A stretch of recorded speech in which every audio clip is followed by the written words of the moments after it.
बोलो सतगुरुदेव की जय। बंदी छोड़ कबीर परमेश्वर जी की जय। बंदी छोड़ गरीबदास जी महाराज जी की जय। स्वामी रामदेवानंद जी गुरु महाराज जी की जय।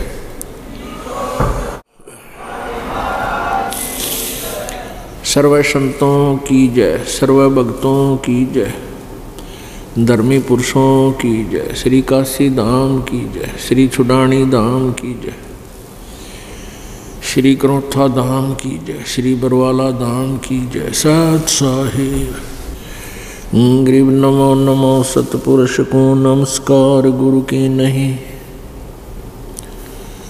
सुर नर मुनि जन साधुआं संतों सर्वदी नहीं। सतगुरु साहिब संत सब डंडो तुम प्रणाम। आगे पीछे मध्य हुए तिनको जा कुर्बान। नराकार निर्विषम काल जाल वैभंजनम निर्लेपम निज निर्गुणम अकल अनुबेशुंदनम। सोहम सुरति समाप्तम सकल समाना निर्तलय उज्ज्वल हिरंबर हरदमम बेपरवा अथाह वार पार नहीं मध्यतम। ग्रीब जो सुमर सिद्ध होई गणनायक गलताना। करो अनुग्रह सोई पारस पद परवाना। आदि गणेश मनाऊं गणनायक देवन देवा। चरण कमल लो लाऊं आदंत करूं सेवा।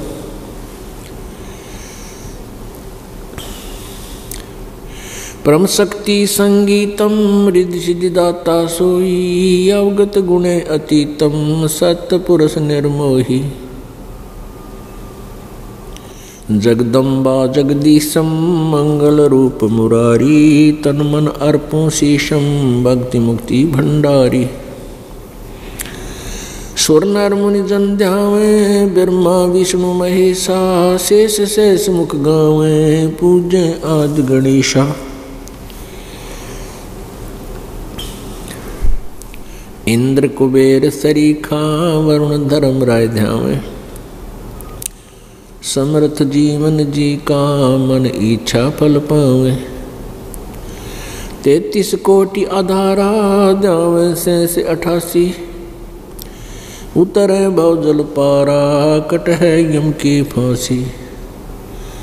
33 कोटि आधारा ध्यावे से 88। उतरे भवजल पारा कट है यम की फांसी।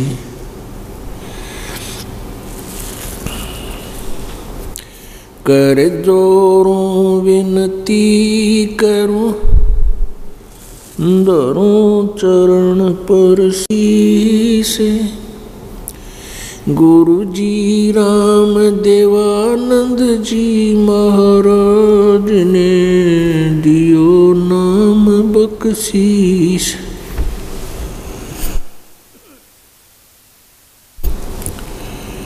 कोटि कोटि सिजदा करूं कोटि कोटि प्रणाम। चरण कमल में राखियो मैं बंदी जाम गुलाम।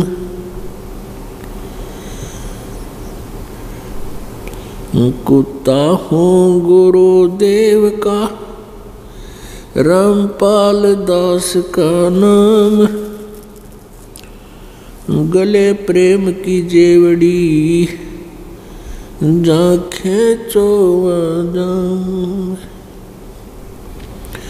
तो करो तो बावड़ू दूर दूर करो तो जाऊं। जो राखो तो ही रहूं जो देवो सो खाऊं।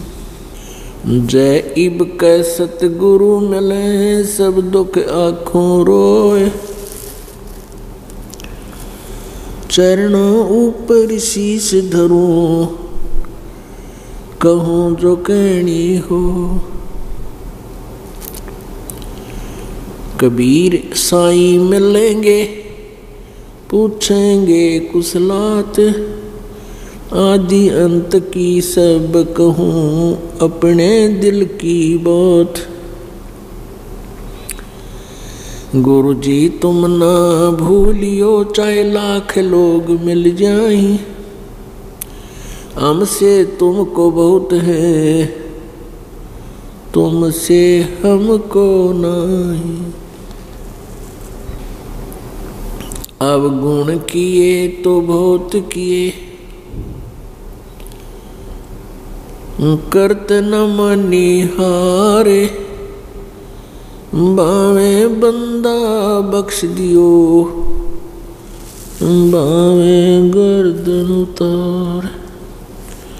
अब गुण मेरे बाप जी बख्शो गरीब नवाज। जे मैं पूत कपूत हूँ, बहुर पिता को लाज। मैं अपराधी जन्म का, नक्सिक बड़े विकार। तुम दाता दुख भंजना, मेरी करो संभार। परम पिता परमात्मा सारी सृष्टि के रचनहार कुल मालिक कबीर परमेश्वर जी अपनी प्यारी आत्माओं को यथार्थ ज्ञान देने के लिए इस काल के लोक में आते हैं। वो हमें आकर बताते हैं कि तुम यहाँ काल के जाल में फंसे हुए हो, जन्म और मृत्यु के इस दीर्घ रोग से ग्रस्त हो।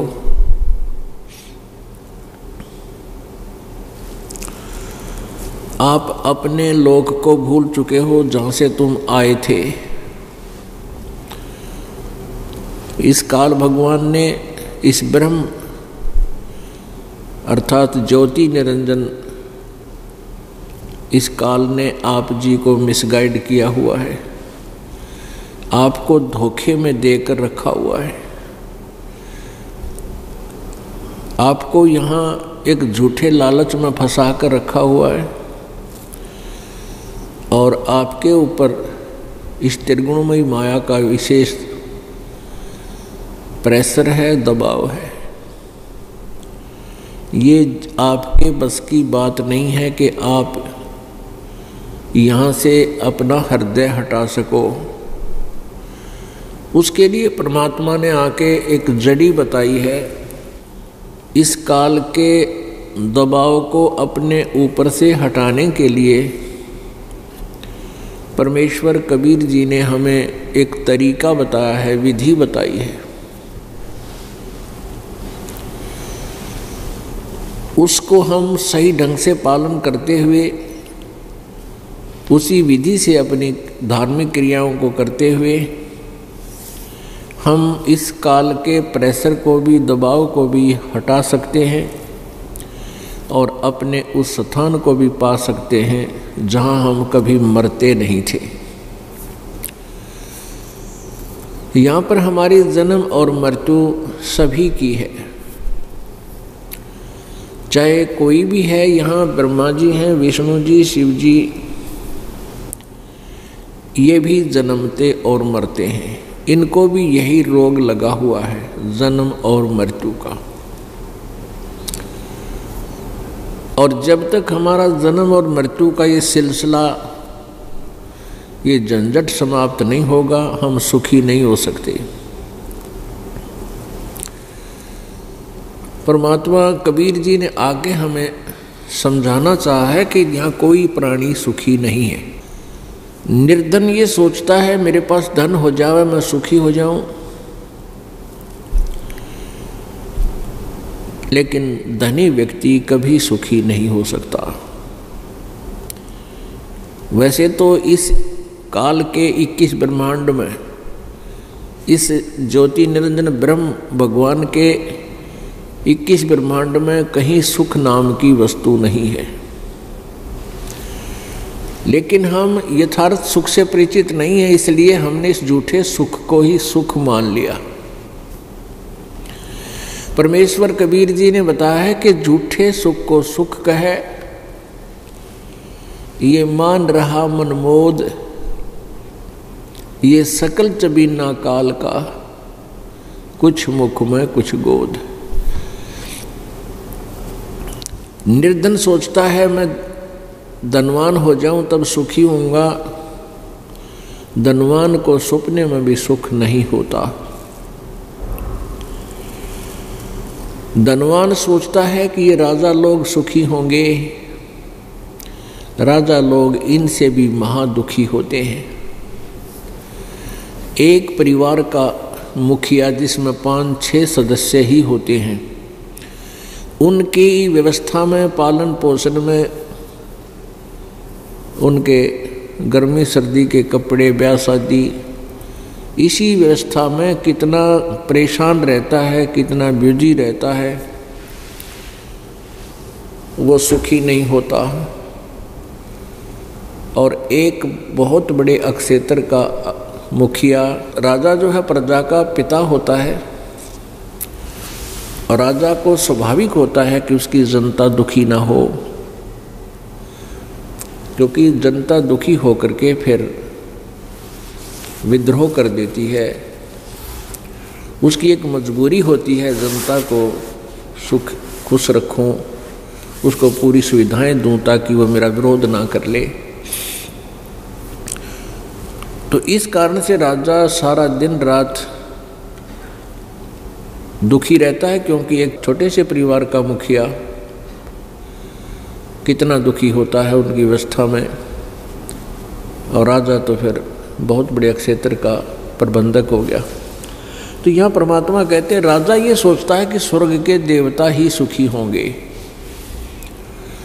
स्वर्ग के देवताओं को भी कोई सुख नाम की चीज नहीं है। जिसको वो सुख मानते वो सुख नहीं, कुबद है, वो कुबद करते हैं। जैसे स्वर्ग में चले गए, स्वर्ग में क्या वस्तु है? अच्छे नाच गाने, नंगे नाच, सारे उल्टे कर्म है। अपनी कमाई तो यहाँ से पुण्य करके ले गए थे, वहाँ बैठकर उनको बर्बाद कर लेते हैं, और फिर आकर के पशु योनि में, पक्षी की योनि में यहाँ फिर कष्ट उठाते हैं।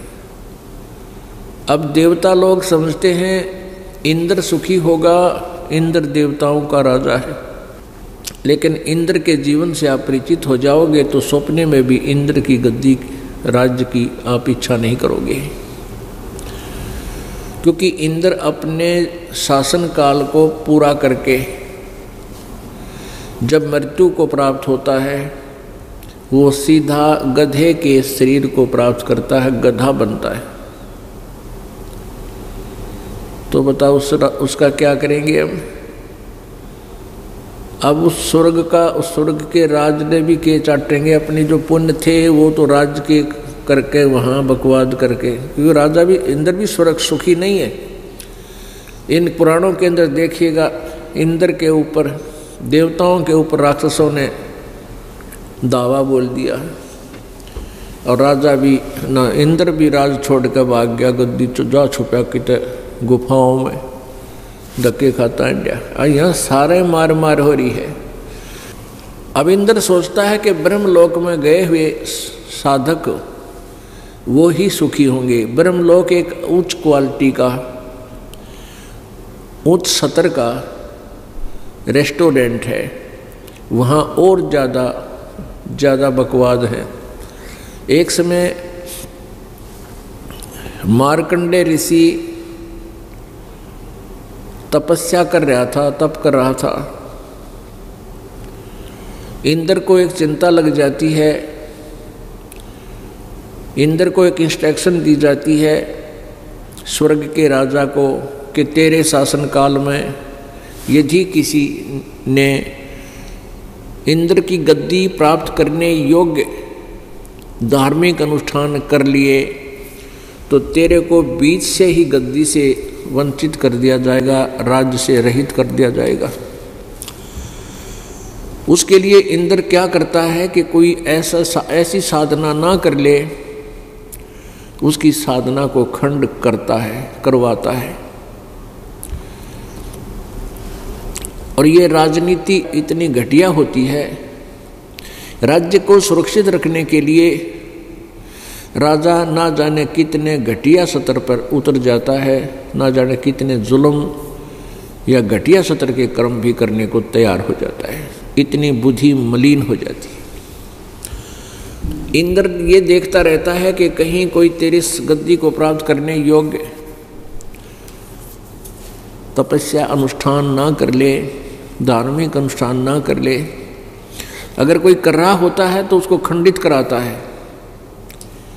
स्वर्ग से, अपने लोक से जो उसके अंतर्गत औरतें हैं, अप्सराएं हैं, उनको भेज देता है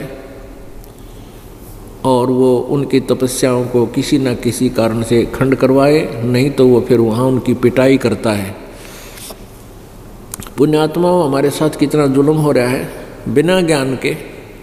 मान ली यहाँ किसी बहन भाई ने खूब डट का भक्ति कर ली इस 3 लोक के भगवाना की, उससे कहाँ गए? स्वर्गलोक में। स्वर्गलोक में फिर ये बंदिश, एक राजा बाकी प्रजा।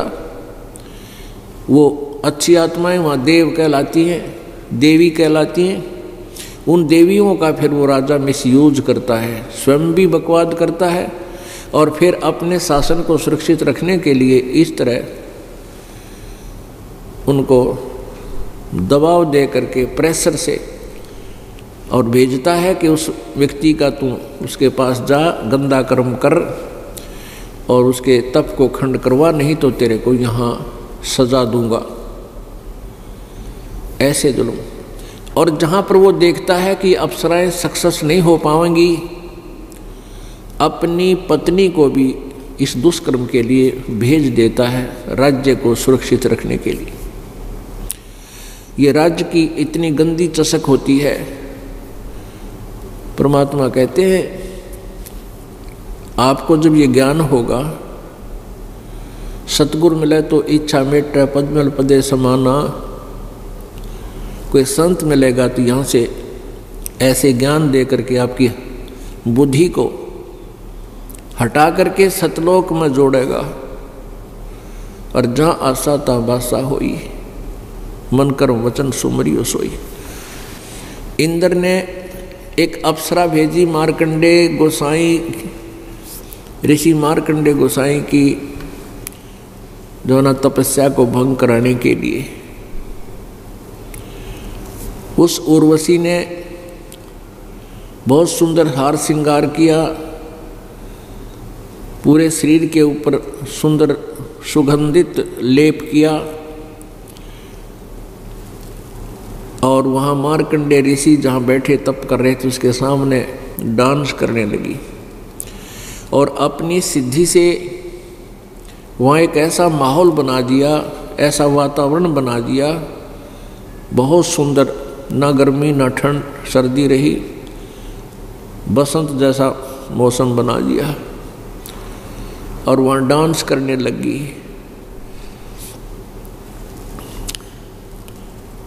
जब मार्कंडे ऋषि ने कोई गतिविधि नहीं की, उसको आकर्षित नहीं हुआ तो निवस्त्र होगी वह बिल्कुल।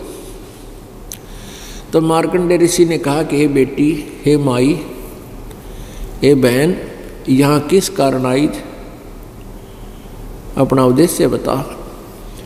तब उर्वशी ने शर्मिंदा होकर के कपड़े पहने और कहा कि हे मार्कंडे गोसाई, आपकी समाधि, आपकी ध्यान, आपकी समाधि कौन से लोक में रहती है, मैं नहीं समझ सकी।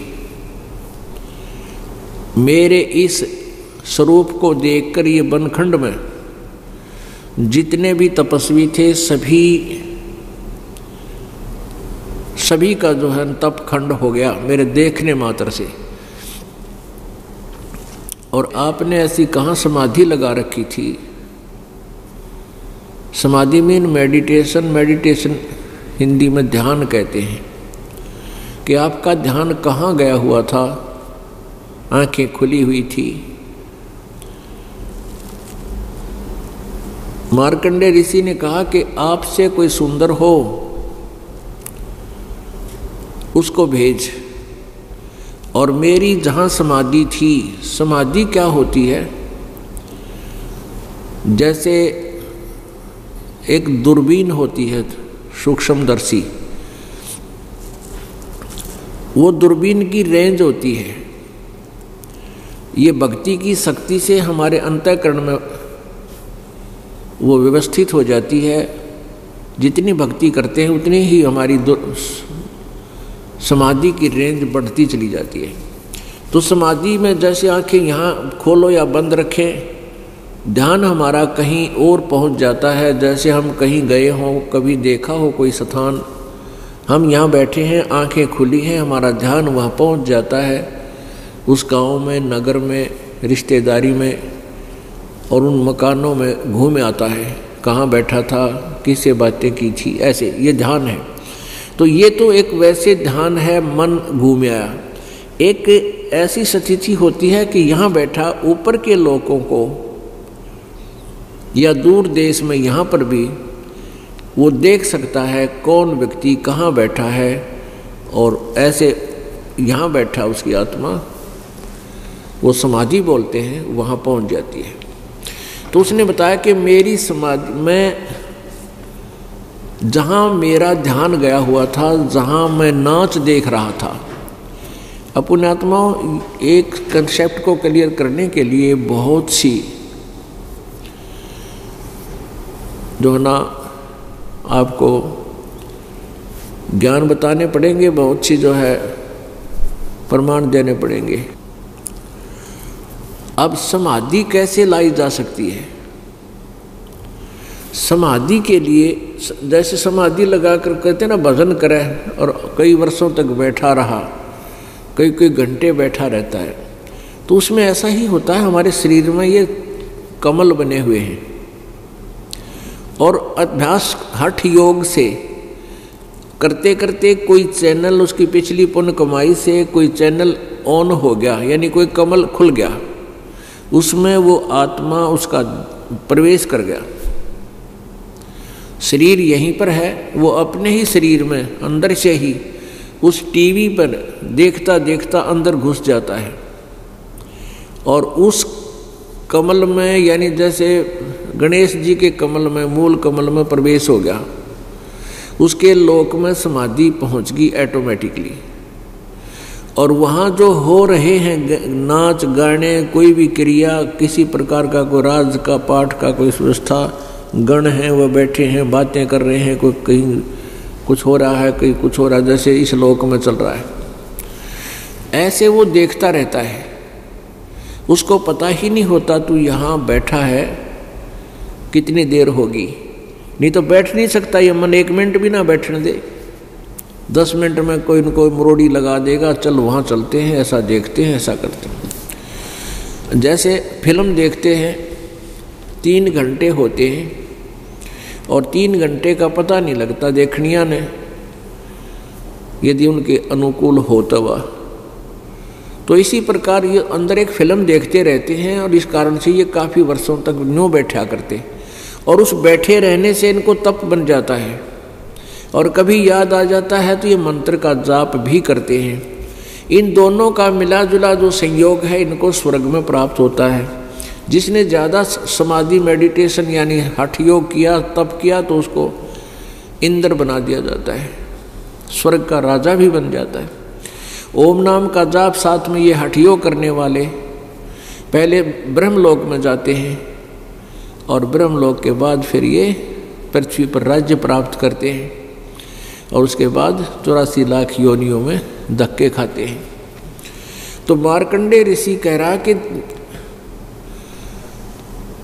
मेरी समाधि जहाँ पर थी, अर्थात मैं जहाँ नाच गाने देख रहा था ब्रह्मलोक में,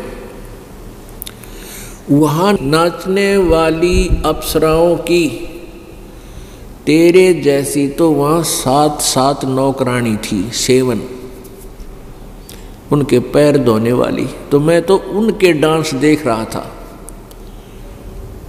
और तेरे ते कोई सुंदर और हो उसने भेज। तो वो कहती है कि मैं इंद्र की रानी मैं ही हूँ, पटरानी, इंद्र की पटरानी मैं ही हूँ, और आप एक बार स्वर्ग लोक में, इंद्र लोक में चलो, नहीं तो मुझे दुहागन करेंगे, मुझे धिक्कारेंगे, मेरी आप एक बार वहाँ चलो, मेरी बेइज्जती हो जाएगी कि तू हार कर आएगी। मार्कंडेय ऋषि ने कहा कि इंद्र की मृत्यु होगी तब तू क्या करेगी?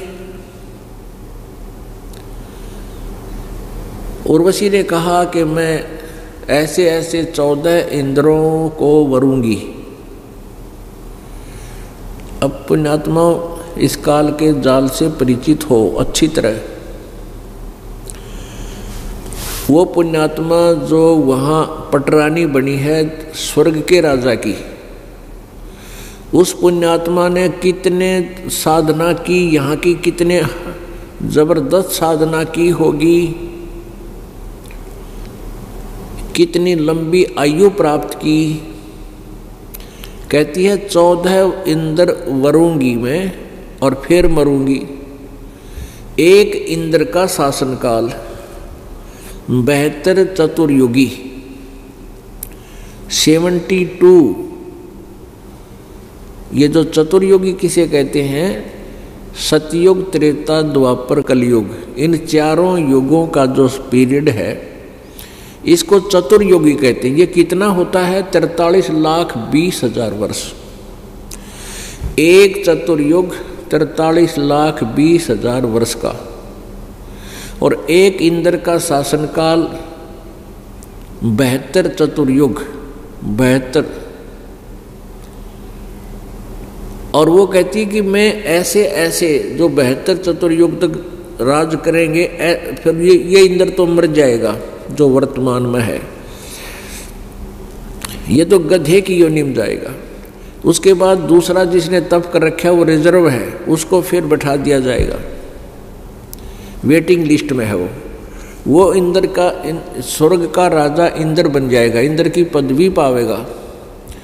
फिर 72 चौकड़ी युग पूरा करके वो भी मर जाएगा।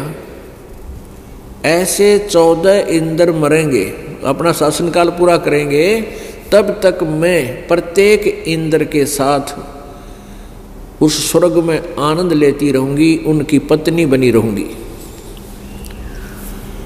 अब पुण्यात्माओं, परमात्मा ने इस बात का निर्णय दिया है मार्कंडेय ऋषि की कथा के माध्यम से, कि मार्कंडेय ऋषि ने पूछा कि मुझे तू उस स्वर्ग लोक में किस लिए ले जावा थी, इंद्र के लोक में? इंद्र की पटरानी ने कहा कि मैं अपनी इज्जत रखने के लिए, ये नहीं तो मुझे मेरी मजाक करेंगे और कहेंगे तू हार कर आगी, मेरी बेइज्जती हो जाएगी। मार्कंडेय ऋषि ने पूछा कि 14 इंद्र करेगी, वो 14 भी मरेंगे, फिर क्या करेगी? यानी मृत्यु तो तेरी फिर भी होगी। फिर वो कहने लगी जितने इंद्र मैं भोगूंगी वह तो गधे बनेंगे और मैं गधी बनूंगी अपना ये स्वर्ग का समय पूरा करके। तो मार्कंडेय ऋषि बोला फिर गधियां का इज्जत किसी, जब तू खुद कह रही तू अब जिंदा जी गधी, क्योंकि 14 खत्म करेगी और फिर भी इज्जत का ठेका ले रही। देख मन के किसी खोटे काम, और फिर भी इज्जतदार कहलाती है, 14 खत्म करेगी, 14 इंद्र भोगेगी और फिर क्या बनेगी? फिर गधी। आज भी गधी है तू बनने से पहले। इतने में इंद्र आ गया, जो पता लगा कि मार्कंडेय ऋषि टस से मस नहीं हुआ। इंद्र ने आकर कहा कि हे महाराज, हे बंद निवाज, इंद्र की गद्दी प्राप्त करो, तुम जीते हम हारे। मार्कंडेय ऋषि ने कहा कि अरे अरे इंद्र, तू क्या कहता है? ये इंद्र की गद्दी मेरे किससे काम की नहीं, मुझे नहीं चाहिए तेरे इंद्र का राज। और उसको समझाने की चेष्टा की मार्कंडेय ऋषि ने कि इंद्र, अब तुझे मालूम है कि 72 चौकड़ी युग पूरा करके तेरी मृत्यु होगी, तेरा शासन काल पूरा होगा और उसके बाद तू गधा बनेगा। आजा, मैं तुझे एक ऐसा मार्ग बताऊंगा, ऐसी भक्ति दूंगा, तू अमर हो जाएगा, तो फिर तेरी मृत्यु नहीं होगी। अब मार्कंडेय ऋषि ने कहा कि आजा तुझे ब्रह्मलोक की साधना बता दूं। अब मार्कंडेय ऋषि जी को केवल ब्रह्मलोक ही सबसे बड़ा लास्ट दिखा था, लेकिन गीता जी अध्याय नंबर 8 के श्लोक नंबर 16 में कहा है कि ब्रह्मलोक पर्यंत ये सभी लोक पुनरावृत्ति में हैं। पुनरावृत्ति माने बार बार जन्म मृत्यु होती है। इसको महास्वर्ग भी बोलते हैं, ब्रह्मलोक भी बोलते हैं। ब्रह्मलोक में गए प्राणी भी अपने पुण्यों को समाप्त करके, पुण्यों के अक्षीण होने पर वो फिर इस मृत लोक में आते हैं, नरक में भी जाते हैं, लेकिन उनका पीरियड ज़्यादा होता है। ब्रह्मलोक में गए हुए प्राणियों का समय बहुत ज़्यादा हो जाता है। वहाँ पर भी इस बात पर निर्भर करती है कि जिसने अधिक साधना कर रखी है, ओम नाम की या गहवन किए हैं, तो उसका शासन काल एक ब्रह्मा की मृत्यु तक भी रह जाता है, प्रत्येक का नहीं, विशेष का। तो मार्कंडेय ऋषि ने यही सोच रखा था कि वहां जाने के बाद 36,000 बार उत्पत्ति और प्रलय होती है इस एक ब्रह्मांड की। 36,000 बार तब तक वहां रहा जा सकता है ब्रह्मलोक में, लेकिन मृत्यु फिर भी होगी।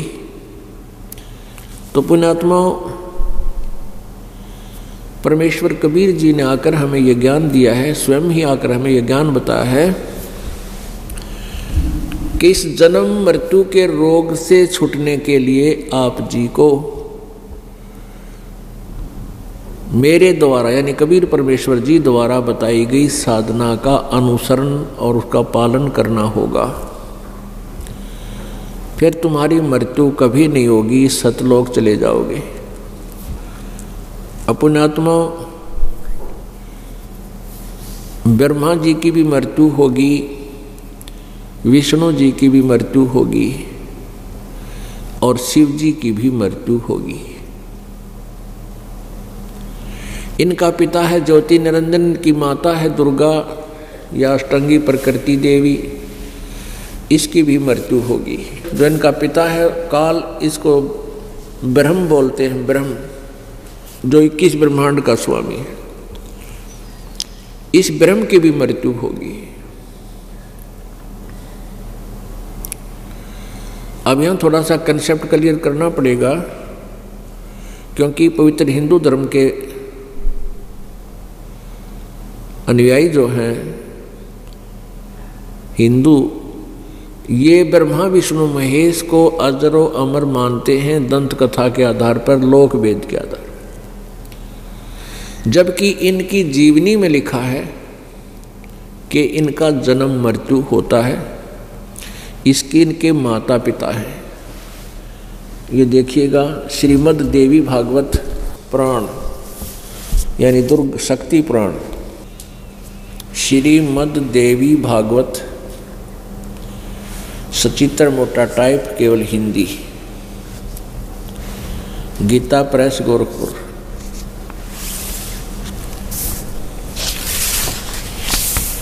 श्रीमद् देवी भागवत सचित्र मोटा टाइप केवल हिंदी, संपादक हनुमान प्रसाद पोदार, चिमनलाल गोस्वामी।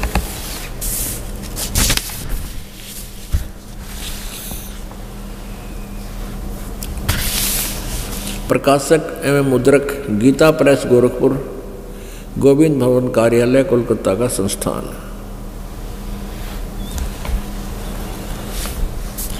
इसके तीसरे स्कंद में 123 पृष्ठ पे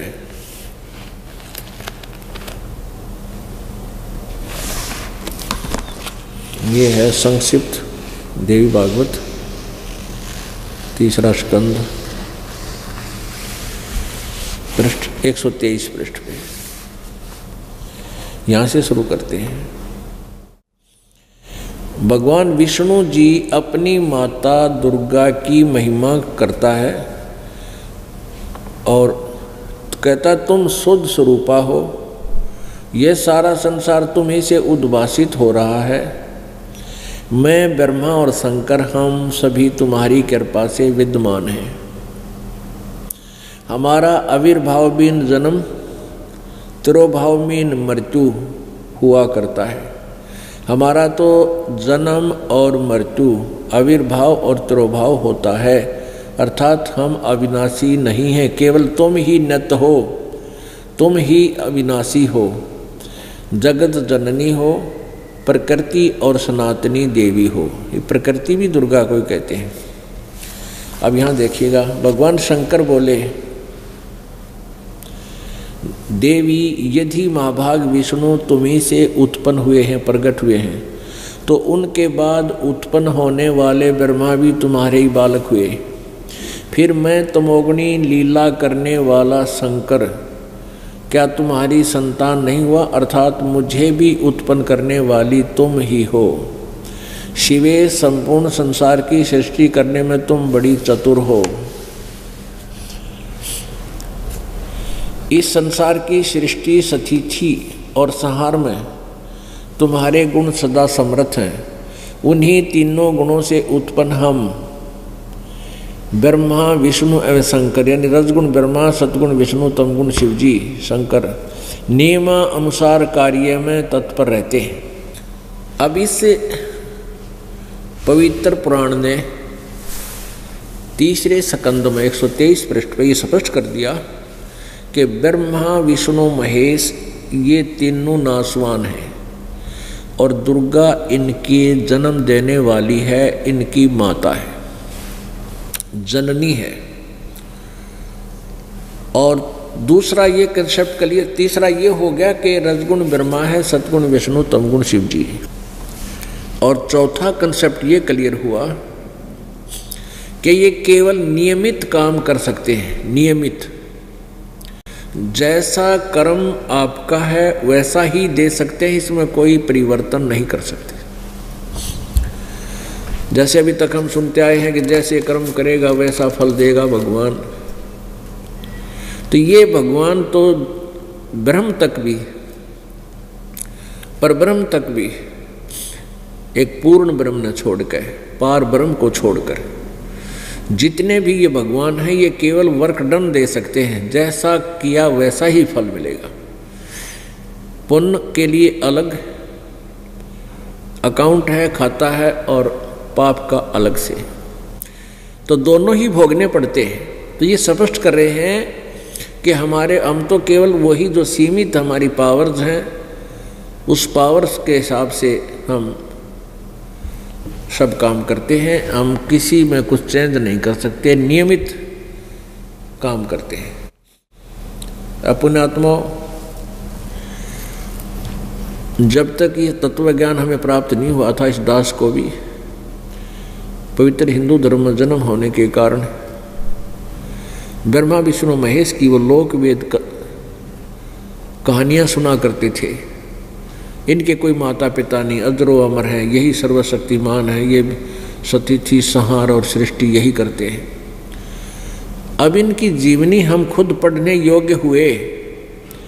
आपको भी पढ़ा इस प्रोजेक्टर के माध्यम से।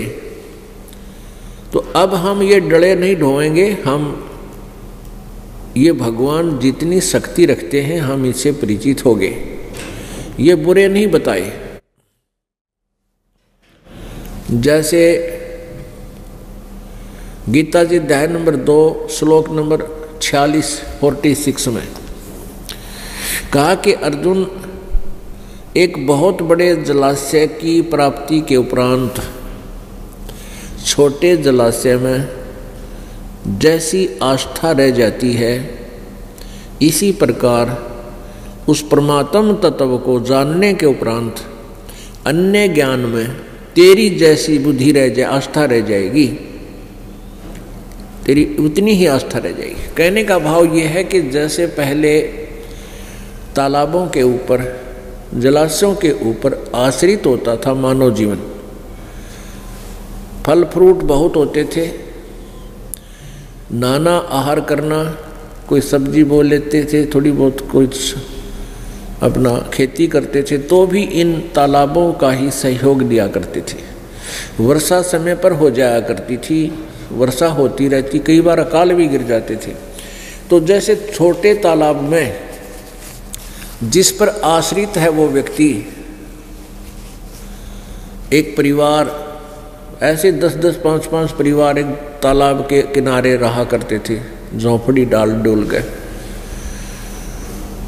तो ये बताना चाहे कि उस तालाब पर आश्रित व्यक्ति किस तालाब पर के जिसमें 1 वर्ष वर्षा ना हो तो उसका पानी सूख जा, उसमें जल नहीं रहे, और आश्रित लोग भी जल के अभाव से महाकष्ट को प्राप्त हों, मृत्यु को भी प्राप्त हो जाती है। और उन व्यक्तियों को एक बहुत बड़ी झील, बहुत बड़ा जलाशय प्राप्त हो जा, जिसका जल 10 वर्ष वर्षा ना हो तो भी समाप्त ना होए, तो कहते हैं फिर जितनी आस्था उसमें हो जाएगी जो बहुत बड़ा जलाशय में, और फिर छोटे जलाशय में जैसी आस्था रह जाएगी। वो छोटा जलाशय बुरा नहीं, लेकिन सफिशिएंट नहीं, वो तो काम चलाऊ है, बुरा नहीं। जल तो उसमें भी है और बढ़िया मीठा जल है, लेकिन वो नष्ट होने का है, वो समाप्त हो जाएगा, और 1 वर्ष वर्षा ना हुई तो सब उसके आश्रित भी मर जाएंगे।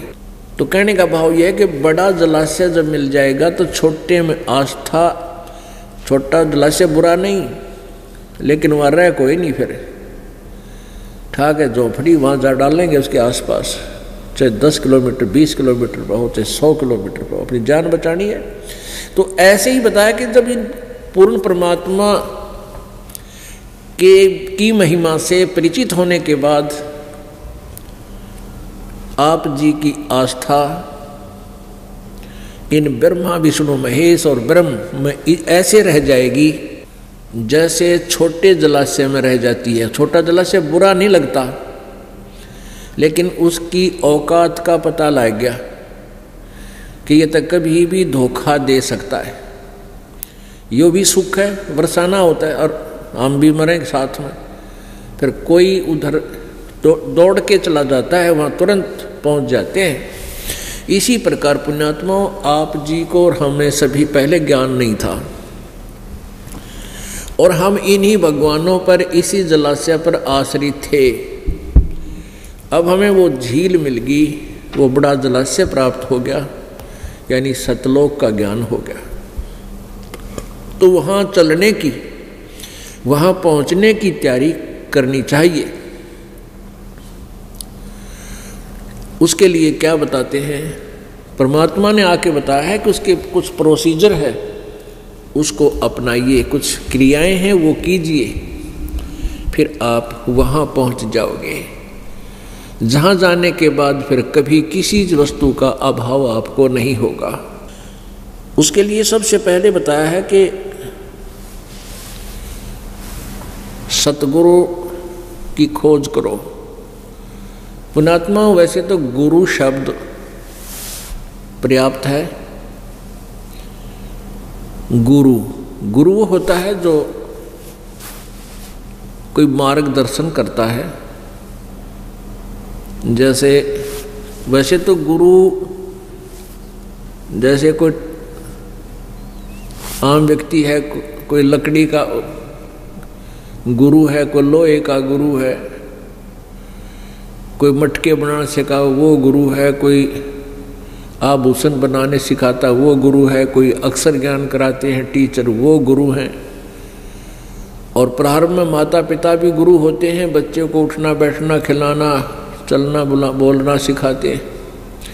लेकिन हम जिस गुरु के बारे में बात कर रहे हैं वो आध्यात्मिक गुरु अर्थ टीचर। तो गुरु शब्द बहुत होता है ये समझाने के लिए कि गुरु क्या ज्ञान देते हैं, लेकिन ये नकली गुरु अधिक हो जाने के कारण यहाँ सतगुरु शब्द लिखना पड़ा, उसके साथ सत लगाना पड़ा। सत माने सच्चा, सच्चा गुरु, सद्गुरु। तो सद्गुरु जब मिले, सबसे पहले हमने सद्गुरु की खोज करनी पड़ेगी। और सतगुरु सोए जो सत शब्द बतावे, सतगुरु सोए सतनाम बतावे, और गुरु कछु काम न आवे। सदगुरु वही है जो सतनाम देता है। ये बहुत से कबीर पंथी भी सतनाम देते हैं। वो क्या बताते हैं? सतनाम सतनाम जप लो। ऐसे नहीं, सतनाम कोई जाप नहीं है करने का। सतनाम का अर्थ है सच्चे नाम। वो सच्चा नाम 2 अक्षर का होता है, जिसमें एक ओम अक्षर है और एक सांकेतिक है। वो ये दास बताओगा उपदेशी को। गीता जी अध्याय नंबर 17 के श्लोक नंबर 23 में पूर्ण परमात्मा की प्राप्ति का विधान बताया है। ओम तत्सत इति निर्देश है ब्रह्मण त्रिविध समर्थ ब्राह्मणा तेन विदा विहिता च पुरा। कहते हैं उस सच्चिदानंद घन ब्रह्म की प्राप्ति का, उस सतलोक को प्राप्त करने का गीता जी अध्याय नंबर 15 के श्लोक नंबर 4 में कहा कि तत्वदर्शी संत की प्राप्ति के उपरांत इस उलझी हुई गुत्थी को तत्व ज्ञान रूपी शस्त्र से काटकर उसके पश्चात परमेश्वर के उस परम पद की खोज करनी चाहिए, जहाँ जाने के बाद ये प्राणी फिर लौटकर संसार में कभी नहीं आता, अर्थात जन्म मृत्यु के इस दीर्घ रोग से सदा के लिए मुक्त हो जाता है। और जिस परमेश्वर ने संसार रूपी वृक्ष की रचना की, अर्थात पूरे सब ब्रह्मांडों की जिसने रचना की, वो कुल मालिक सृजनहार है। और मैं भी, यानी गीता ज्ञानदाता कहता है कि मैं भी उसी की शरण में हूँ। इस प्रकार ध्यान करो, उसी की पूजा करो। तो उसकी पाने के लिए, उस सतलोक में जाने के लिए, उस परम पद को प्राप्त करने के लिए कि जहाँ फिर जन्म मृत्यु कभी नहीं होती, उसके लिए यहाँ बताया है 17वें अध्याय के 23वें श्लोक में कि उस सच्चिदानंद घन ब्रह्म का, उसकी प्राप्ति का केवल ओम तत्सत, यह 3 मंत्र के जाप का और 3 विधि से जाप करने का निर्देश है। निर्देश माने फाइनल फैसला। अब जो सदग्रंथ बोलने वाला ब्रह्म कह रहा है कि ये निर्देश है, ये मेरा ऑर्डर है, नथिंग एल्स। तो उसमें ओम तो सीधा ही बोल दिया ब्रह्म का है, और तत् ये सांकेतिक है, ये परब्रह्म का है, अक्षर पुरुष का। और इसमें एक तत् जो ये गुप्त है, सांकेतिक, ये दास बताएगा। तो उस दोनों के मिल जाने से सतनाम बनता है। तो यहाँ बताया है। और फिर सत शब्द जिसको सार नाम भी कहते हैं।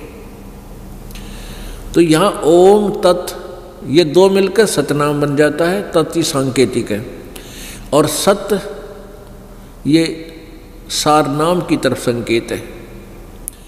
तो ऐसे ये तीनों मंत्रों का जाप 3 ही प्रकार से होता है, ये दास आपको बताएगा। और जिनको प्राप्त हो चुका है उनको भी मालूम है। तो यहाँ कहते हैं गुरु सोए सतनाम बतावे, और गुरु कोई काम न आवे। अन्य जो गुरु हैं वो केवल संसार की क्रियाओं को ही हमें समझा पाते हैं, और केवल एक रोजी रोटी तक ही सीमित हम रह जाते हैं। जो गुरु है, सदगुरु वही है जो सच्चा नाम बतावे। और अन्य गुरु जो भक्ति मार्ग के भी जो अन्य गुरु हैं, नकली हैं, झूठे गलत मंत्र देते हैं, गलत ज्ञान रखते हैं, समझाते हैं, तो वो गुरु हमारे काम नहीं आवे। इसलिए सदगुरु शब्द का प्रयोग करना पड़ा, जो सच्चा गुरु। तो परमात्मा पाने के लिए सच्चे गुरु की तलाश करनी चाहिए। पुण्यात्माओं,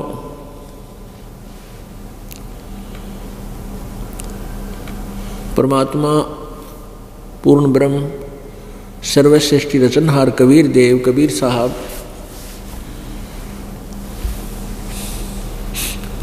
ये अपनी प्यारी आत्माओं को यथार्थ ज्ञान कराने के लिए स्वयं ही सतलोक से, अमरलोक से चलकर आते हैं, जहाँ इनका निज स्थान है। और यहाँ आकर के उस तत्व ज्ञान को हमें बताते हैं। तो उसमें क्या बताते हैं, एक समय परमात्मा कबीर जी आज से 600 वर्ष पहले, लगभग 600 वर्ष पहले, सन 1398 से सन 1518 तक 120 वर्ष इस धरातल पर एक जनसाधारण की भूमिका करके, एक तत्वदर्शी संत की भूमिका करते हुए और अपने एक तत्वदर्शी संत की भूमिका, एक अच्छे शिष्य में क्या गुण होने चाहिए और एक अच्छे भक्त में कितनी आस्था हो भगवान में और कितना विश्वास हो और कैसी उसकी रहनी हो, कैसे उसका जो है ना दिनचर्या हो, इसका एक प्रैक्टिकल रूप प्रत्येक युग में वो करके जाते हैं। एक जनसाधारण जैसी भूमिका करते हैं, अपने कर कमलों से निर्वाह करके अपना गुजारा करते हुए भक्ति भी करते हुए नजर आते हैं। वो तो परमात्मा होते हैं, लेकिन हमारे लिए उदाहरण देते हैं कि ऐसी साधना करने से तुम पार होगे। तो ऐसी लीला वो करने के लिए आए हुए थे। और एक जुलाहे का कार्य करने से, ताना कपड़ा बुनने के कारण, जुलाहे का कार्य करने के कारण वो जुलाहा कहलाए। वो परमात्मा सहस्री राय थे, किसी माँ से जन्म नहीं लिया था। काशी शहर जिसको बनारस भी बोलते हैं, उस काशी शहर के अंदर एक लहर तारा नामक तालाब है, आज भी विद्यमान है। उसमें तो और ज़्यादा वो अपने यथार्थ रूप में था। उसमें कमल के फूल खिले हुए थे। परमात्मा सतलोक से आए, एक शिशु रूप धारण किया और कमल के फूल पर विराजमान हो गए। इनके प्रत्यक्ष दृष्टा एक अष्टानंद नाम के ऋषि हैं और नीरू नीमा नामक एक जुलाहा दंपति उनको उठा ले गया परमात्मा बालक रूप में। वो निसंतान थे और परमात्मा की परवरिश की लीला एक जुलाहे के घर हुई। फिर बड़े होकर के उसी जुलाहे के कार्य को करने लगे, जिस कारण से जुलाहा कहलाए। उनके कोई माता पिता नहीं है। तो जब परमात्मा यहाँ आए हुए थे, 120 वर्ष तक रहे, बड़े हुए। जब 5 वर्ष की आयु में ही उन्होंने बड़े बड़े विद्वानों के छक्के छुड़ा दिए थे। किसी के पास जवाब नहीं था। परमात्मा प्रश्न किया करते थे, कौन ब्रह्मा का पिता है, कौन विष्णु की माँ और शंकर का दादा कौन है, मंडलेश्वर दे बता। जिसके पास भी जाते थे कि ब्राह्मण, हे ऋषि, ये प्रश्न उत्तर दो। वो कहा करते थे, इनके कोई माता पिता नहीं है, तो अजरो अमर हैं, सर्वेश्वर हैं, महेश्वर हैं और ये सारी सृष्टि की यही करता है, यही सतिथि सृष्टि करता, यही सतिथि करता, ये संहार करता। लेकिन परमात्मा बताया करते थे, नहीं, आप गलत ज्ञान दे रहे हो, तुम अपने ही सदग्रंथों से परिचित नहीं हो। उस समय परमात्मा की, परमेश्वर कबीर जी की वाणी को किसी ने विश्वास नहीं किया, नहीं समझा। और वही वाणी 600 वर्ष पहले लिखी हुई आज आपके समक्ष और बता रहे हैं। और हमारे सदग्रंथ जिनको हम सच्चे ग्रंथ मानते थे, जैसे पुराण, पवित्र 18 पुराण, पवित्र श्रीमद् भगवत गीता, पवित्र 4 वेद, ये उस परमेश्वर कबीर जी का ही गुणगान करते हैं। और ब्रह्मा विष्णु महेश की यथार्थ जीवनी से वो परिचित करा रहे हैं कि इनका जन्म मृत्यु होता है, दुर्गा इनकी माता है, ज्योति निरंजन इनका पिता, ये काल रूपी भगवान ब्रह्म। तो पुण्यात्माओं, परमात्मा जगह जगह जाकर सत्संग किया करते थे और यही विचार व्यक्त करते थे कि परमात्मा पाने के लिए सबसे पहले गुरु जी की आवश्यकता है। पहले तो ये डिफरेंस बताते थे कि तुम जिन भगवानों का जाप करते हो, भक्ति करते हो, वो केवल तुम्हें वर्क डन ही देते हैं, जैसा तुम करोगे वैसा ही देंगे। इसमें अगर आपके भाग्य में कोई दुख है, उसमें कोई परिवर्तन आपके ब्रह्मा विष्णु महेश नहीं कर सकते। अब कोई प्रश्न करता था कि आप कैसे कह रहे हो, कबीर जी को कहा करते थे परमेश्वर को कि तुम ये कैसे बात कह रहे हो कि ब्रह्मा विष्णु महेश कुछ नहीं कर सकते। राजा मोरध्वज के पुत्र ताम्रध्वज को आरे से चिरवा कर जीवित कर दिया था। परमात्मा कहा करते थे कि ताम्रध्वज को तो जीवित कर दिया था, लेकिन अभिमन्यु को जीवित नहीं कर सके श्री कृष्ण जी। अभिमन्यु सुभद्रा का पुत्र था, सुभद्रा श्री कृष्ण जी की बहन थी, अभिमन्यु श्री कृष्ण जी का भांजा था।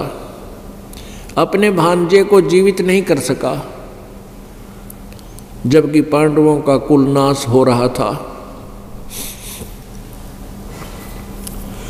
श्री कृष्ण रो रहा था, सारे पांडवों का परिवार रो रहा था, सुभद्रा भी टक्कर मार रही थी इकलौते पुत्र की मृत्यु के उपरांत। श्री कृष्ण जीवित नहीं कर सके। अब इसका कारण क्या है? परमात्मा ने बताया कि श्री कृष्ण जी उर्फ विष्णु, विष्णु जी, ब्रह्मा जी, शिव जी, ये केवल जैसा जिसका कर्म है उतना ही दे सकते हैं। हाँ, इतनी पावर इनमें है, जैसे किसी का शरीर काट दिया ये दोबारा जोड़ सकते हैं। जैसे ताम्रध्वज को आरे से चिरवा कर 2 फाड़ करवा दिया था, मृत्यु को प्राप्त हो गया था, उस शरीर को भगवान श्री कृष्ण जी ने पुनः जोड़ दिया, फिर जीवित कर दिया। क्योंकि ताम्रध्वज के श्वास शेष थे, उसकी जीवन शेष था, वो भी उसकी आयु बची हुई थी, इसलिए श्री कृष्ण जी ने उसको जीवित कर दिया।